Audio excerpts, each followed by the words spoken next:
नमस्कार भारतवासियों एवं बिहारवासियों, खास करके सिवान जिले के जनता को मेरा नमस्कार है। आप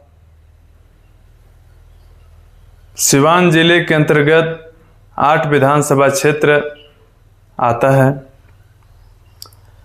जिसके 4 विधानसभा क्षेत्र के हम चर्चा पहले हम कर चुके हैं। सिवान, जीरादेई, दरौली और रघुनाथपुर का। आज हम चर्चा करेंगे दरौंदा, बड़हरिया, गोरियाकोठी और महाराजगंज का।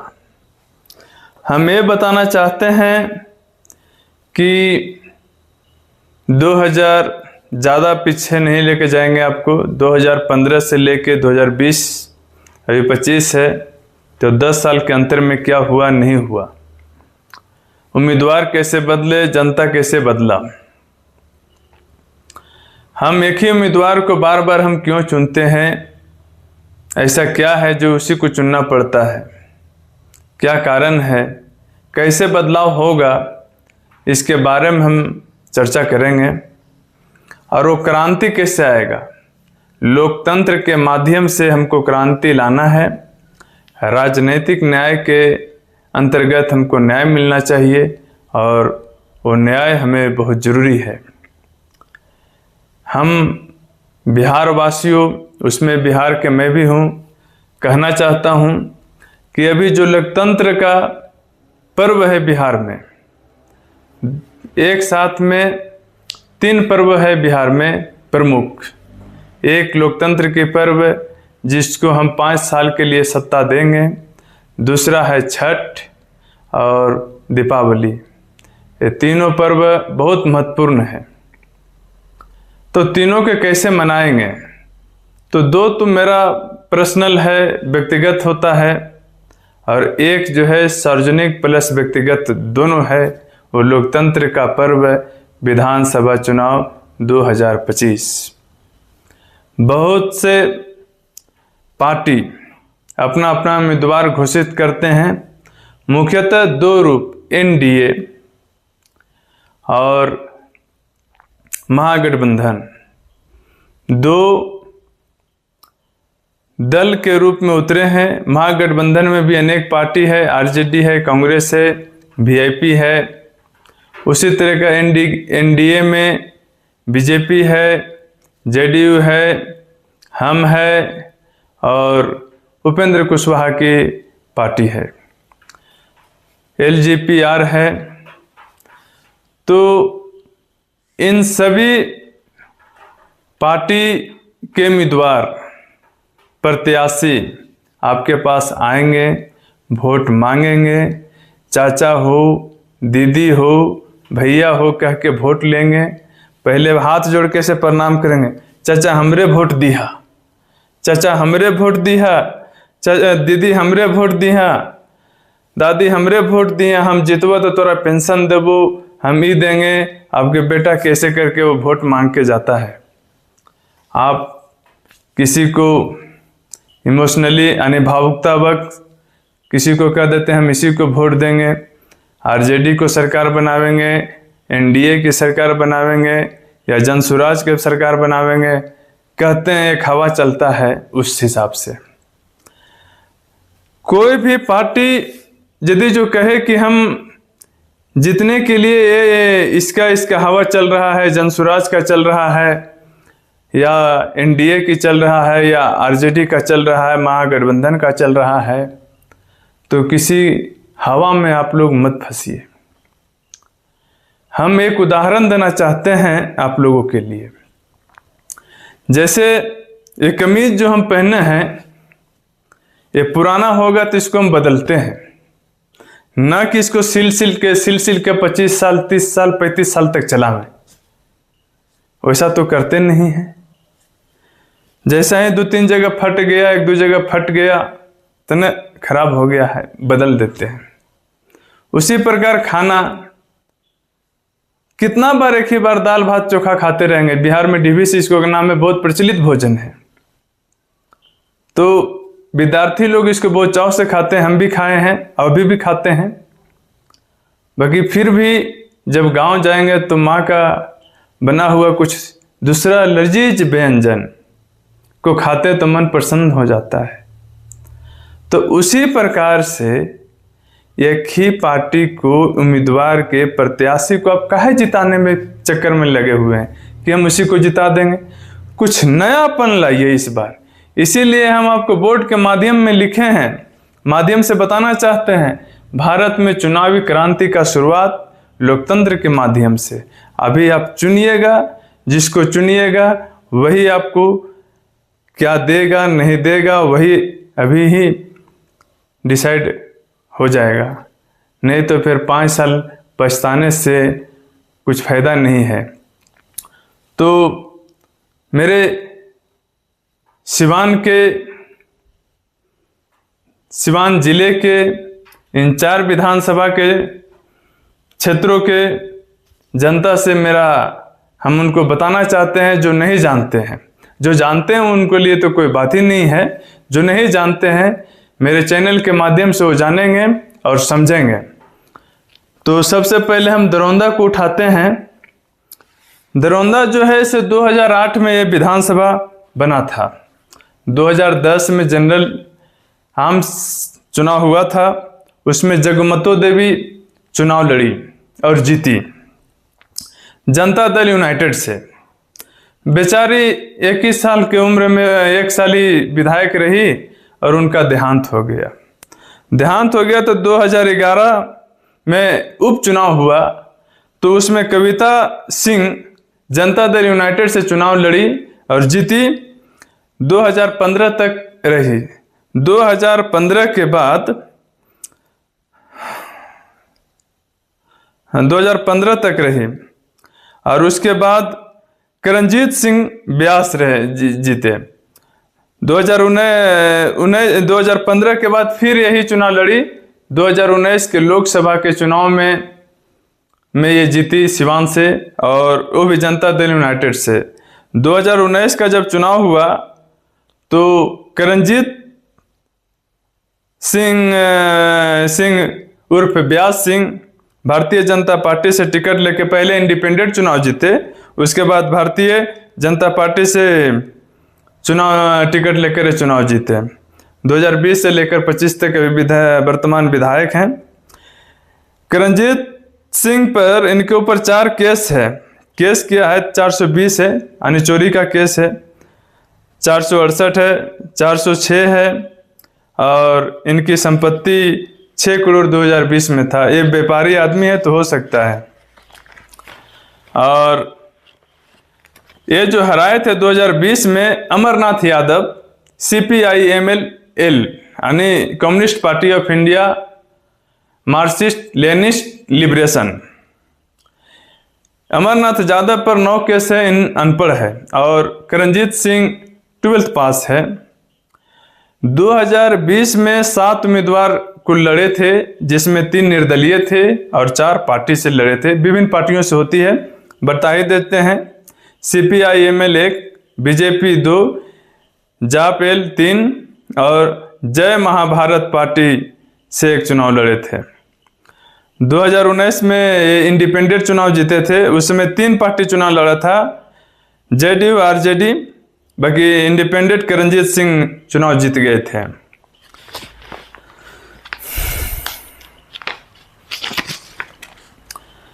हम कविता सिंह के बारे में बताए थे आपको। वो 8 वर्ष विधायक रही और 2019 से सिवान से सांसद रही। 2015 में भी 9 उम्मीदवार हुए थे खड़ा, जिसमें 4 निर्दलीय और 5 पार्टी से। ये तो हो गया इनका पूरा डाटा। अब हम बताते हैं 2015 में कुल वोटर, मिटार के बता दें।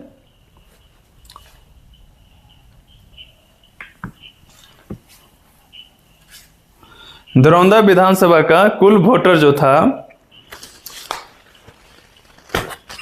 2,88,594 2,88,594 कुल वोटर था उस समय। और इसमें महिला पुरुष 1,52,831 पुरुष वोटर थे। 1,35,752 महिला वोटर थे और कुल मतदान हुआ था 52.6%। 1,51,722। और कितना अंतर से जीते थे 2015 में?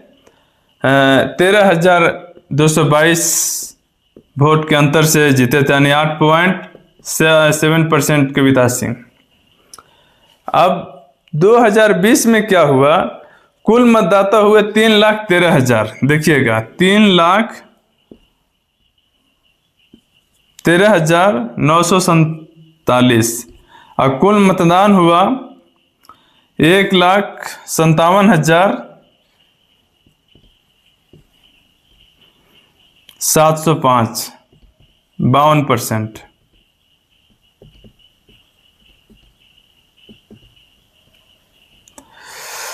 इस समय नोटा गया था 5,458 और 2020 में पुरुष मतदाता 1,63,687 और महिला मतदाता 1,50,260। हम इसमें ये बताना चाह रहे हैं आपको कि इस समय मतदाता है 2,88,000। 12, 13, 25,000 यानी मतदाता बढ़ा, मोटा मोटी मानिए। हर एक 5 वर्ष में 25,000 यानी एक साल में 5,000 मतदाता बढ़ रहा है। आपको दरौंदा के जनता से हम अपील करना चाहते हैं कि जब अबरी विधायक आएगा तो इस बार तो और जनसंख्या बढ़ जाएगा भाई। ये तो 3,13,947। 3,13,000 से तो अभी 3.5 लाख के लगभग में पहुंच जाएगा जनता, वोटर्स। तो उसके लिए किया क्या है? शिक्षा छोड़ दीजिए, स्वास्थ्य छोड़ दीजिए, जो भी पार्टी भी मुद्दा बना रहा है उस सब को छोड़ दीजिए कि ये पहले ही 5 साल पहले किए क्या है वो बताइए। रोड बनाए हैं उस पर बात करेगा वो, सड़क नाला नाली ये बनाए उस पर बात करेगा वो, इसको लिए है उसको बात करेगा वो। शिक्षा पर तो बतिए नहीं करेगा। वही नहीं, स्वास्थ्य पर बात नहीं करेगा कि हॉस्पिटल के वो खुले हैं। शिक्षा से एक बात हमको याद आया है कि लोग कहते हैं प्रतियोगी परीक्षा, कंपटीशन, प्रतियोगी परीक्षा किसी चीज़ के दो, रेलवे के दो, या तो यूपीएससी का दो, यूनियन पब्लिक सर्विस कमीशन, संघ लोक सेवा आयोग, या तो बिहार लोक सेवा आयोग, बीपीएससी। इन सब परीक्षा के लिए कहेगा कि पढ़ लेना ना हो जाएगा। अरे भाई, पहले ये तो बताओ कि पढ़ना क्या है, उसके मजबूत हम कैसे होंगे? इस पर कुछ नहीं बताएगा, कह पढ़ लेना हो जाएगा। अरे पढ़ेंगे क्या? शुरू में बताओगे तब न पढ़ेंगे। शुरू में बताया नहीं कि हमको पढ़ना क्या है, तो इस पर बात नहीं करेगा। आपको हम बताते हैं, एक मेरे पास संविधान की पुस्तक है,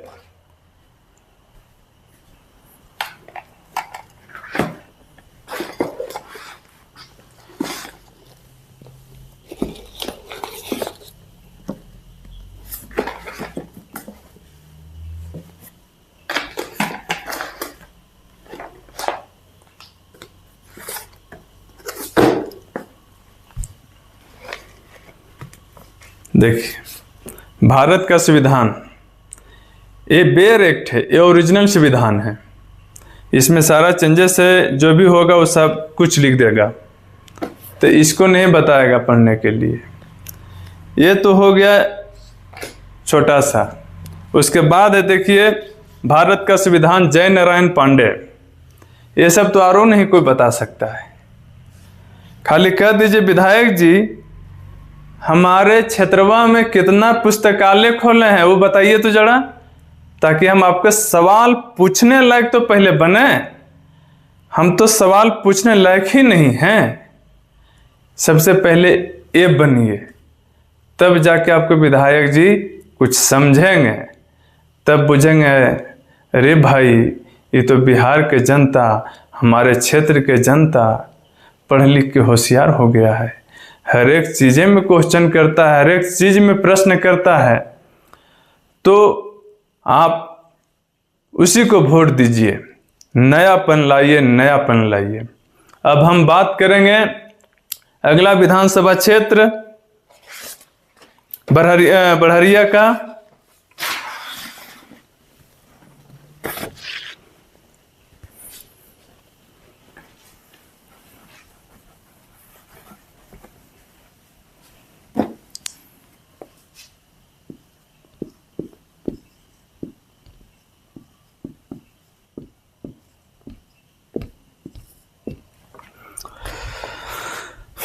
ये विधानसभा क्षेत्र 1952 से चल रहा है। सबसे पहले इनके विधायक थे इंडियन नेशनल कांग्रेस से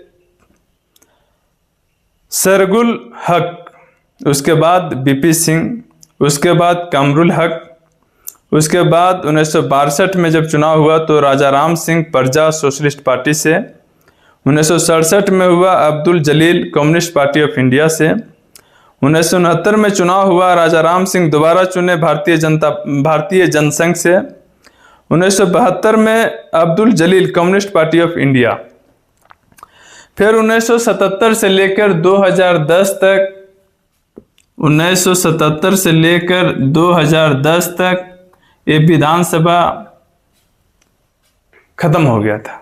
फिर 2010 से श्याम बहादुर सिंह जनता दल यूनाइटेड से चुनाव जीते, 2015 में भी जीते और 2020 में बच्चा पांडे आरजेडी से चुनाव जीते।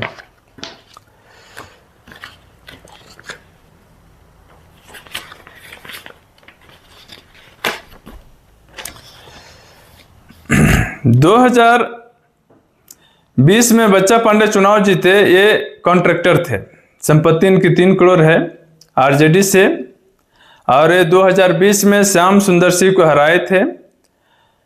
और ये श्याम सुंदर सिंह 10वां पास हैं, जो 2015 में एलजेपी से भी चुनाव लड़े थे परंतु हार गए।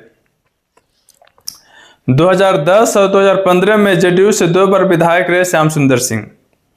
2020 में इनके ऊपर आपराधिक मामला 4 था, इंडियन पिनल कोड के तहत 379, 379, 506, 324, 326, 327, 307। एक केस 2015 के एफिडेविट में है, आप लोग देख सकते हैं।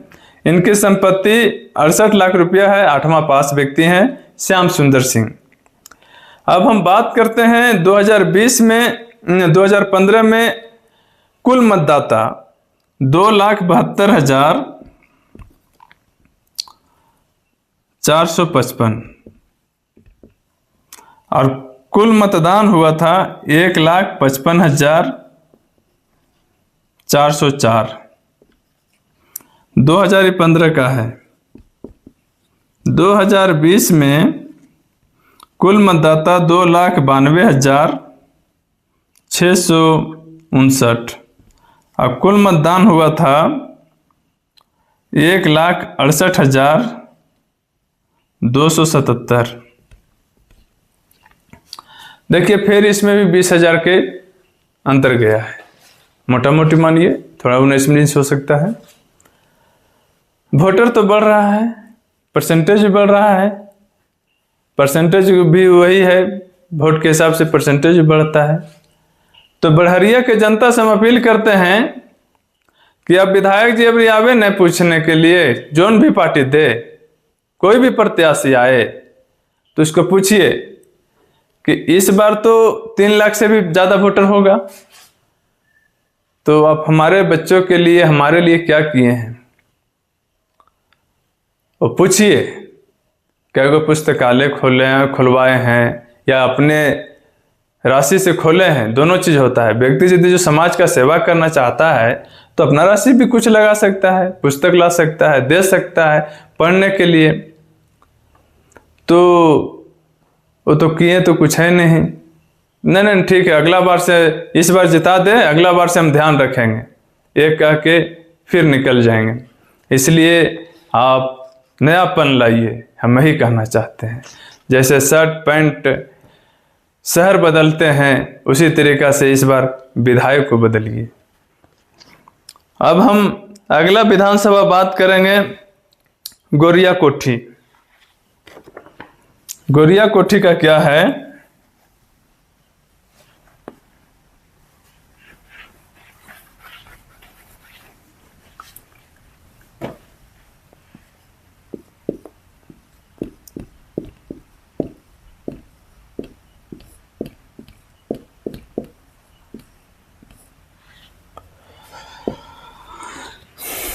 ये विधानसभा 1967 से आया है।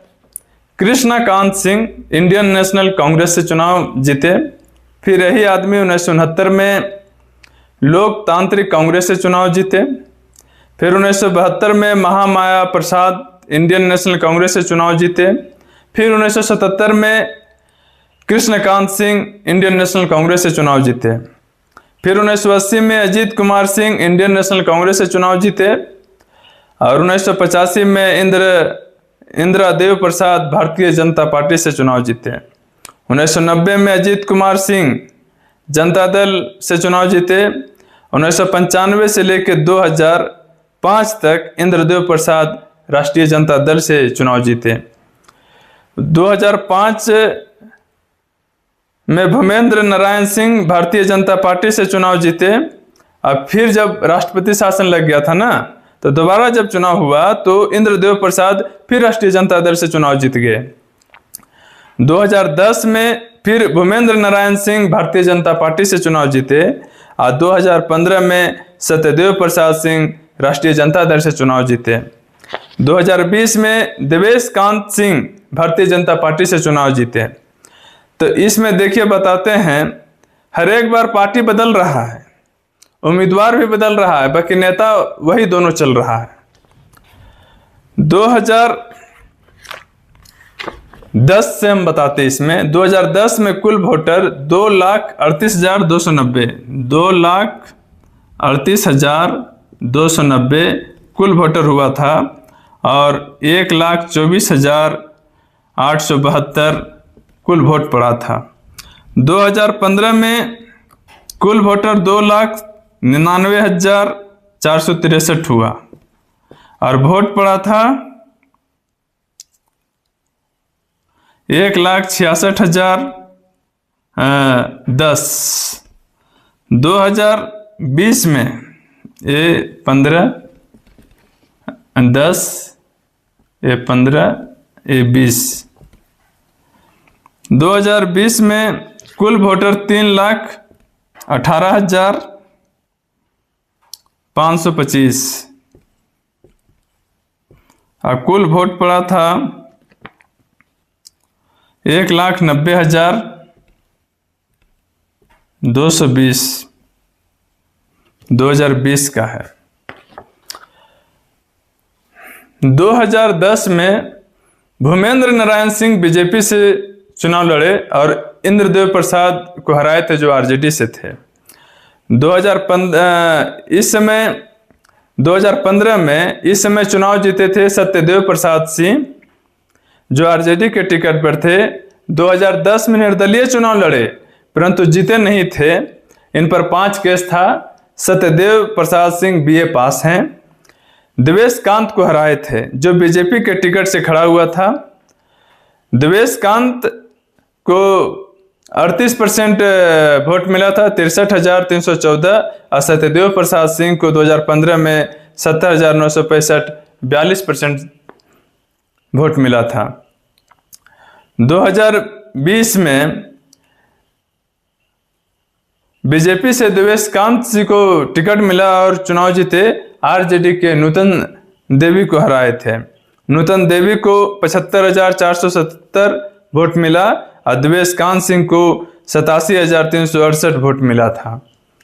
तो इस प्रकार हम बताते हैं कि वोट शेयरिंग क्या होता है। यानी यह है कि किसी को 30%, किसी को 38% में चुनाव जीत जाते हैं।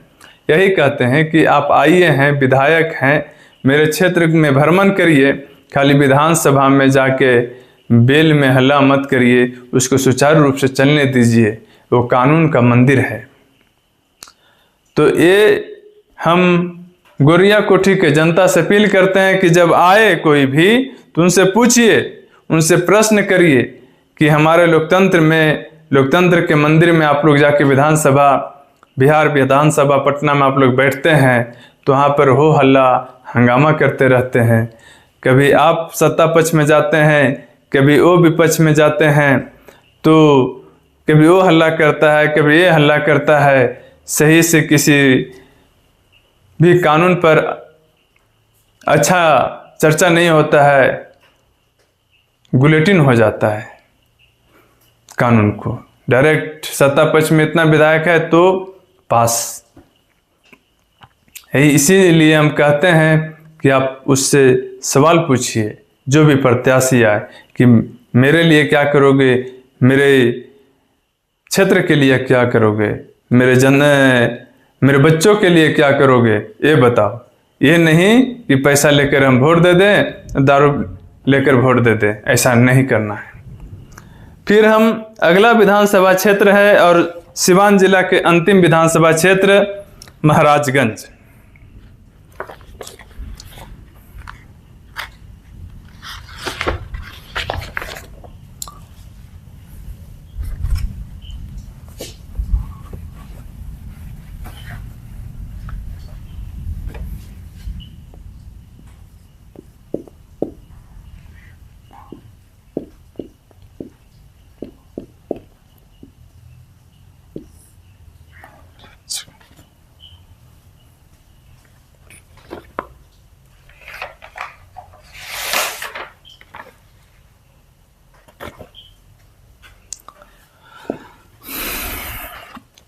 ये विधानसभा भी 1952 से चल रहा है। 1952 में महामाया प्रसाद सिन्हा किसान मजदूर प्रजा पार्टी से चुनाव जीते। 1957 में देखिए, उस समय अनुसुईया देवी चुनाव जीती थी इंडियन नेशनल कांग्रेस से। और 1962 में उमाशंकर प्रसाद स्वतंत्र पार्टी से चुनाव जीते। 1967 में कौशलेंद्र प्रताप शाही प्रजा सोशलिस्ट पार्टी से चुनाव जीते। और 1969 में महामाया प्रसाद सिन्हा भारतीय क्रांति दल से चुनाव जीते। 1972 में फिर अनुसुईया देवी इंडियन नेशनल कांग्रेस से चुनाव जीती। और 1977 से लेकर 1995 तक उमाशंकर सिंह जनता पार्टी से चुनाव जीते। अब देखिए, यही टर्म है 1977 से लेकर 1995 तक, यानी 3 उधर और 80, 15 और 3 18 साल आप किसी को विधायक बना देते हैं। फिर बैद्यनाथ पांडे जनता दल से चुनाव जीते। फिर उसके बाद 2000 से लेकर 2005 तक उमाशंकर सिंह समता पार्टी से चुनाव जीते। फिर दामोदर सिंह जनता दल यूनाइटेड से चुनाव जीते 2015 तक, यानी 2005 से लेकर 15 10 साल। फिर 2015 में हेम नारायण शाह 2020 तक रहे, जो जनता दल यूनाइटेड से चुनाव जीते। 2020 में विजय शंकर दुबे इंडियन नेशनल कांग्रेस से चुनाव जीते। अब हम बात करते हैं 2020 में विजय शंकर दुबे महाराजगंज से चुनाव जीते। परंतु देखिए कब से व्यक्ति लड़ रहा है चुनाव, परंतु 2009 में लोकसभा में हार गए। 2010 में ये दरौंदा से हार गए। 2015 में मांझी सारण से चुनाव जीते। 2015 में मांझी से जाके चुनाव लड़े सारण जिला में, और वो चुनाव जीते। और इनकी संपत्ति 61 लाख है, और जिसमें एक बार विधायक रहे। इनका पार्टी इंडियन नेशनल कांग्रेस है। 2020 में हेम नारायण शाह चुनाव हार गए, परंतु 2015 में चुनाव जीते थे। इनका पार्टी जेडीयू था। 2015 में इनकी संपत्ति 2 करोड़ और 2020 में 3 करोड़, कोई केस नहीं है।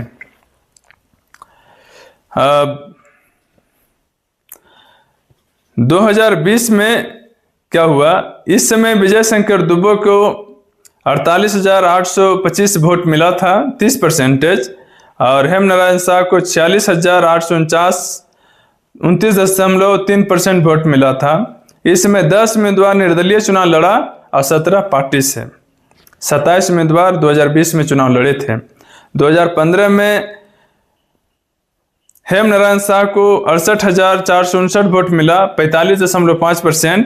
जदयू से थे और कुमार देव रंजन सिंह बीजेपी को हराए थे, 48,167 वोट मिला था। इस कुल उम्मीदवार खड़ा हुआ था जिसमें 17 उम्मीदवार खड़ा हुआ था, जिसमें 5 निर्दलीय और 12 पार्टी से थे।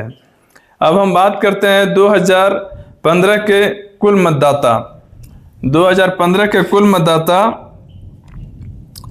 2,76,408 और कुल मतदान हुआ था 1,50,439 2015।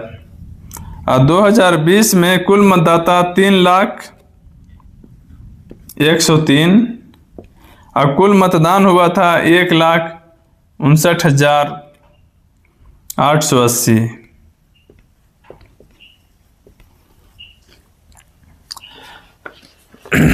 देखिए फिर यहाँ पे 24,000 वोट बढ़ गया। तो हम बताना चाहते हैं, हम महाराजगंज विधानसभा क्षेत्र के जनता से अपील करते हैं कि आप वोट में तो हर समय बढ़ रहे हैं, बाकी आपकी सुविधा क्या बढ़ रही है? विधायक जी कोई भी पार्टी के प्रत्याशी किसी को 20,000 मतों से हरा देता है तो कहता है हम तो 20,000 से उसको हराए। परसेंटेज क्या है? परसेंटेज झूठा भी होता है और सही भी होता है। झूठ इसलिए कहते हैं कि 100 वोट का और 200 वोट का परसेंटेज में हेर फेर होता है। जैसे जनसंख्या क्या है 3 लाख, तो इसका 20% जोड़िए और इसका 20% जोड़िए तो दोनों में बहुत अंतर हो जाएगा। तो जीतेगा 20% से, मान लिया जाए 30% से जीते तो 70% जनता आपको तो नहीं चुनी है। 40% से जीते तो 60% जनता आपको तो नापसंद ही की है। तो हम कहते हैं महाराजगंज के जनता से कि जब विधायक कोई भी प्रत्याशी किसी भी पार्टी के आवे या निर्दलीय आवे तो उनसे पूछिए कि जीत के जाओगे विधानसभा तो वहां करोगे क्या? क्या हंगामा करोगे, या तो निर्दलीय जीत जाएगा तो क्या किसी पार्टी से मिलोगे, या मेरे क्षेत्र के लिए क्या आवाज उठाओगे? पुस्तकालय नहीं उसके बारे में क्या चर्चा करोगे? स्वास्थ्य सेवाएं उतनी अच्छी नहीं है उसके लिए क्या करोगे? और रहन सहन हम लोग का जैसा है उसके बारे में क्या विचार करोगे? तो इन सब प्रश्न जब पूछिएगा तो वो लड़खड़ा जाएगा, उनकी बोली लड़खड़ा जाएगी। बोले वही मन मन सोचने लगेगा कि अरे महाराजगंज का जनता इतना तेज हो कैसे गया? सिवान जिले के विधानसभा क्षेत्र महाराजगंज के जनता इतना तेज कैसे हो गया? हुआ कैसे है? इन लोग के बताया कौन है कि ऐसा भी सवाल होता है? किसी भी व्यक्ति को पुस्तक पढ़ना बहुत जरूरी होता है। जब तक आप पढ़िएगा नहीं या पढ़ाइएगा नहीं तब तक वो हर चीज को नहीं समझ सकता है और प्रश्न करने की क्षमता नहीं रह पाएगा। एक बात बताते हैं, यदि आप किसी बड़े आदमी से मिलने जाए या किसी बड़े मंच पर खड़ा हो जाए एकाएक कुछ भी नहीं किए हों तो ये धड़कन है ना, ये बहुत ज़्यादा चालू हो जाता है कि हम बोले क्या। मन में घबराहट होने लगती है कि पूछे क्या। तो मन में घबराहट और धड़कन जो बढ़ता है वो बढ़ता इसलिए है कि सबसे पहले हम पूछने के लिए हम जानते ही नहीं तो बढ़ेगा ही, वास्तविक है। हम सिवान जिले और इसके पिछले वीडियो में हम गोपालगंज जिले, 2 जिले के, एक जिला में 6 विधानसभा क्षेत्र और एक में 8 विधानसभा क्षेत्र, 14 विधानसभा क्षेत्र का हम व्याख्या किए। 243 विधानसभा क्षेत्र है बिहार में। अब बहुत जल्द हम उसको करेंगे। हर एक जिला के एक दिन में, एक जिला से भी ज़्यादा कोशिश करूंगा 2 जिले का एक दिन में एक वीडियो में निपटान कर सकूं, आपको जानकारी दे सकूं। इलेक्शन 6 तारीख को मतदान है, उसके पहले 5 तारीख तक, 4 तारीख तक ही हम सोचते हैं कि समाप्त हो जाए आप लोग का जानकारी। और मेरे वीडियो को लाइक करिए, शेयर करिए, मेरे चैनल को सब्सक्राइब करिए। इसी के साथ मैं जय हिंद, जय भारत, नमस्कार।